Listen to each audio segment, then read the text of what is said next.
Assalamualaikum warahmatullahi wabarakatuh. Perkenalkan, nama saya Intan Nagrianti dengan NIM terakhir 025 akan mempresentasikan mengenai pengelolaan risiko kemacetan lalu lintas pada jalan akses Pelabuhan Tanjung Priok. Yang pertama, latar belakang singkat. Pelabuhan Tanjung Priok sebagai pelabuhan terbesar dan tersibuk di Indonesia berperan penting dalam sistem logistik nasional. Namun, tingginya aktivitas bongkar muat peti kemas menyebabkan peningkatan signifikan pergerakan truk logistik di jalan akses pelabuhan, sehingga menimbulkan beban lalu lintas yang tinggi dan kompleks. Ruas-ruas utama seperti Jalan Yosudarso, RM Mata Dinata, dan Cilincing kerap mengalami kemacetan akibat volume kendaraan yang melebihi kapasitas jalan, percampuran kendaraan berat dan kendaraan umum, parkiran liar, aktivitas bongkar muat di luar area yang ditentukan, serta pengaturan operasional truk yang belum optimal. Kondisi ini berdampak pada meningkatnya waktu tempuh dan biaya logistik, menurunkan efisiensi distribusi barang, serta terganggunya mobilitas dan kualitas lingkungan masyarakat sekitar, sehingga diperlukan penetapan konteks dan pengelolaan risiko yang sistematis untuk mengidentifikasi penyebab kemacetan dan merumuskan langkah mitigasi yang efektif. Selanjutnya, dokumen acuan. Yang pertama, Keputusan Menteri Perhubungan Nomor KM 217 Tahun 2022 tentang Rencana Induk Pelabuhan Nasional yang menjelaskan peran Pelabuhan Tanjung Priok sebagai simpul utama logistik nasional dan dampaknya terhadap transportasi darat.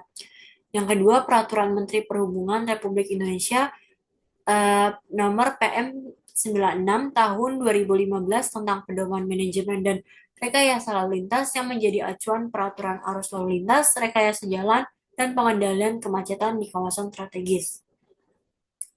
Ketiga, laporan tahunan PT Pelabuhan Indonesia Persero tahun 2023 memuat data kinerja operasional pelabuhan dan tantangan akses transportasi. Kemudian ada berita antara news yang berjudul Polisi Tegaskan Penumpukan Angkutan Barang Sebabkan Kemacetan Polres Pelabuhan Tanjung Priok, menegaskan bahwa penumpukan kontainer di area pelabuhan dan Jalan Sudarso adalah penyebab utama kemacetan panjang di akses pelabuhan. Kemudian ada juga berita yang berjudul Macet Parah Jalan Tanjung Priok, Ganggu Aktivitas Warga Jakarta Utara, di mana berita ini menggambarkan kondisi kemacetan lalu lintas yang terjadi di Jalan Tanjung Priok akibat tingginya volume kendaraan, khususnya truk logistik yang keluar dan masuk kawasan pelabuhan. Kemacetan tersebut berdampak langsung pada terganggunya aktivitas masyarakat sekitar serta memperlambat arus distribusi barang. Selanjutnya, dokumen acuan proyeknya itu sama dengan yang tadi. Ada yang pertama, Keputusan Menteri Perhubungan Nomor KM 217 Tahun 2002 tentang Rencana Induk Pelabuhan yang menjelaskan peran Pelabuhan Tanjung Priok sebagai simbol utama logistik nasional dan dampaknya terhadap transportasi darat yang dapat diakses di JDIH Kemenhub.go.id. Kemudian ada Peraturan Menteri Perhubungan Republik Indonesia Nomor 96 Tahun 2015 tentang Pedoman Manajemen dan Rekayasa Lalu Lintas. Kemudian yang terakhir itu ada laporan tahunan PT Pelabuhan Indonesia Persero tahun 2023 yang dapat diakses di www.pelindo.co.id. Kemudian ada matrix smart, ada komponen spesifik, measurable, achievable, realistik, dan time-bound, di mana spesifik ini mengurangi resiko kemacetan lalu lintas pada jalan akses Pelabuhan Tanjung Priok. Measurable-nya itu menurunkan tingkat kemacetan dan waktu tempuh kendaraan logistik minimal 20%. Achievable-nya itu dapat dicapai melalui manajemen lalu lintas dan koordinasi antar instansi. Kemudian realistiknya itu mendukung kelancaran logistik nasional dan mobilitas masyarakat. Time bound-nya itu target dicapai dalam jangka waktu 1 tahun.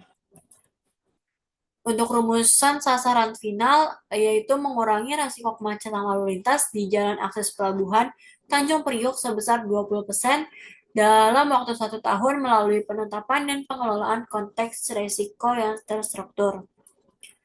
Selanjutnya ada penetapan ruang lingkup risiko, di mana komponen yang pertama itu lingkup kegiatan, yang berisi manajemen lalu lintas truk logistik, pengaturan arus kendaraan di jalan akses pelabuhan, koordinasi operasional antar pelabuhan, dan instansi lalu lintas. Lokasinya itu di Jalan Akses Pelabuhan Tanjung Priok, yaitu Jalan Yosudarso, Jalan R.M. Marta Dinata, Jalan Cilincing, dan persimpangan sekitar kawasan pelabuhan. Ukuran atau skalanya itu rata-rata ratusan truk logistik per hari, melibatkan beberapa ruas jalan utama, simpang besar, serta kendaraan umum dan angkutan barang. Waktu pelaksanaannya yaitu pelaksanaan pengelolaan risiko dilakukan secara bertahap selama 1 tahun dengan fokus pengamatan pada jam sibuk operasional pelabuhan.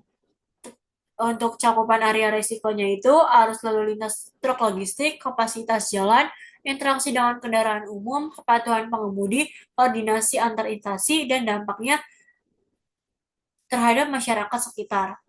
Justifikasi relevansinya itu penetapan ruang lingkup risiko difokuskan pada jalan akses pelabuhan Tanjung Priok karena area ini merupakan titik kritis yang menghubungkan aktivitas operasional pelabuhan dengan jaringan transportasi darat perkotaan. Tingginya volume truk logistik yang melintas pada ruas jalan umum, keterbatasan kapasitas jalan, serta interaksi langsung dengan kendaraan non-logistik menjadikan kemacetan sebagai resiko utama yang berdampak luas terhadap kelancaran distribusi barang, efisiensi biaya logistik, dan mobilitas masyarakat sekitar.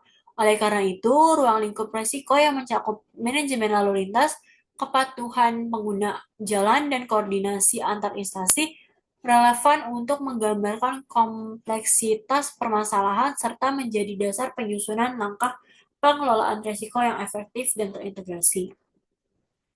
Selanjutnya, analisis stakeholder internal, di mana stakeholder yang pertama itu manajemen PT Pelabuhan Indonesia Persero, yang berkepentingannya itu kelancaran akses pelabuhan dan cipta kerja operasional, pengaruhnya itu tinggi, dengan peran pengambil keputusan strategis dan koordinator kebijakan internal pelabuhan. Nah, kedua itu ada divisi operasional pelabuhan. Kepentingannya itu kelancaran arus keluar masuk truk logistik. Pengaruhnya itu tinggi dengan peran pengelolaan aktivitas operasional yang berdampak pada pergerakan truk. Yang ketiga, unit traffic manajemen pelabuhan. Kepentingannya itu pengendalian arus kendaraan pelabuhan. Pengaruhnya itu sedang, perannya itu pengaturan jadwal dan pola pergerakan operasional kendaraan. Kemudian ada Central Control Room, di mana kepentingannya itu monitoring kondisi lalu lintas dan operasional pelabuhan. Pengaruhnya itu tinggi dengan peran pemantauan situasi lapangan dan koordinasi respon operasional. Terakhir ada Satuan Pengamanan Pelabuhan, yang berkepentingannya itu keamanan dan ketertiban kawasan pelabuhan. Pengaruhnya itu sedang dengan peran pengendalian akses kendaraan dan pengawasan aktivitas di sekitar pelabuhan.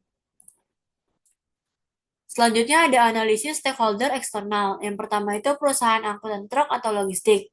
Kepentingannya itu pengurangan waktu tempuh dan biaya operasional. Pengaruhnya itu tinggi dengan peran pengguna utama jalan akses pelabuhan. Kemudian ada pengemudi truk logistik. Kepentingannya itu kelancaran perjalanan dan keselamatan. Pengaruhnya sedang, perannya pelaksana operasional di lapangan. Kemudian ada Dinas Perhubungan DKI Jakarta. Kepentingannya itu kelancaran lalu lintas perkotaan, pengaruhnya tinggi, perannya itu pengatur rekayasa lalu lintas dan manajemen jalan. Selanjutnya ada kepolisian lalu lintas atau Polantas dengan kepentingan ketertiban dan keselamatan lalu lintas, serta pengaruhnya itu tinggi dan perannya itu penegakan hukum dan pengendalian kemacetan. Selanjutnya ada Otoritas Pelabuhan atau KSOP Tanjung Priok, di mana kepentingannya kelancaran arus barang dan keselamatan pelayaran. Pengaruhnya itu tinggi, perannya itu regulator dan pengawas kegiatan kepelabuhan. Terakhir ada masyarakat sekitar pelabuhan, kepentingannya itu mobilitas dan kenyamanan lingkungan, pengaruhnya sedang, dan perannya itu pihak terdampak langsung oleh kemacetan. Oke, selanjutnya ada implikasi terhadap resiko.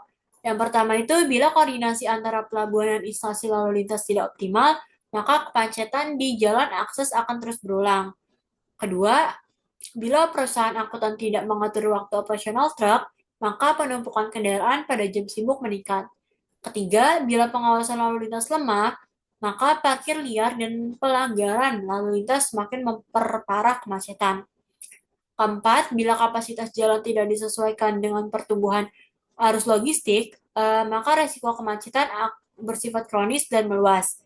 Terakhir, bila sosialisasi pengaturan lalu lintas tidak efektif, maka kepatuhan pengguna jalan rendah dan mitigasi resiko tidak berjalan optimal. Selanjutnya ada alur proses bisnis, di mana perusahaan logistik akan menjadwalkan pengiriman barang. Selanjutnya, truk berangkat menuju kawasan pelabuhan Tanjung Priok. Setelah itu, truk memasuki jalan akses pelabuhan. Setelah itu terjadi interaksi dengan kendaraan umum dan aktivitas sekitar. Kemudian, truk akan mengantri akibat keterbatasan kapasitas jalan. Kemudian, truk akan mencapai area pelabuhan atau terminal tujuan. Dan selanjutnya truk akan keluar dari kawasan pelabuhan menuju jaringan jalan kota.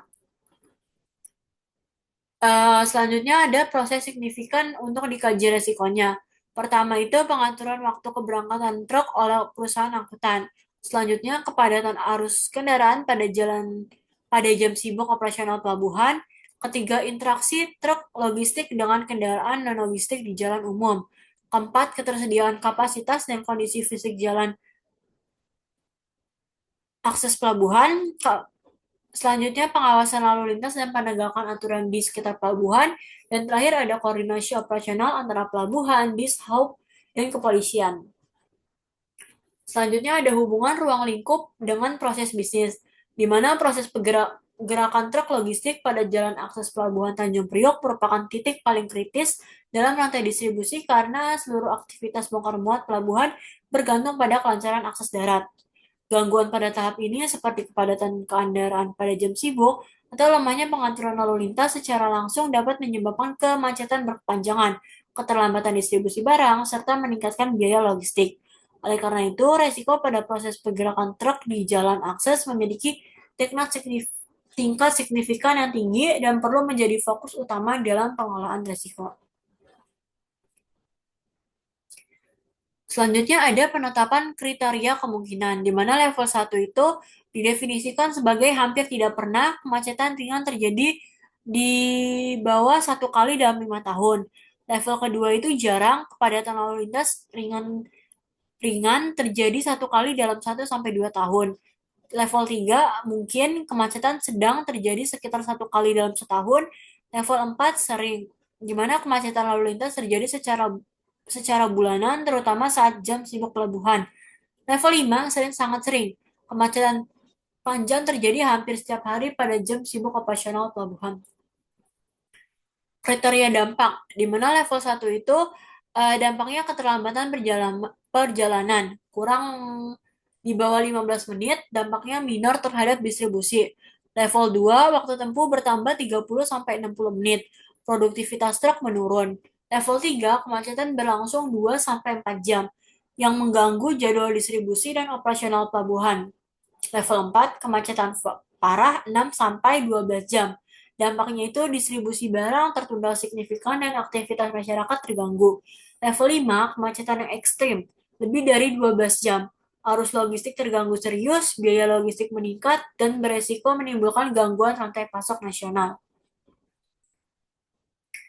Justifikasi kriterianya itu kriteria memungkinkan kriteria kemungkinan dan dampak ditetapkan berdasarkan frekuensi terjadinya kemacetan lalu lintas di jalan akses pelabuhan Tanjung Priok, serta besarnya konsekuensi yang ditimbulkan terhadap kelancaran distribusi barang, efisiensi biaya logistik, dan mobilitas masyarakat.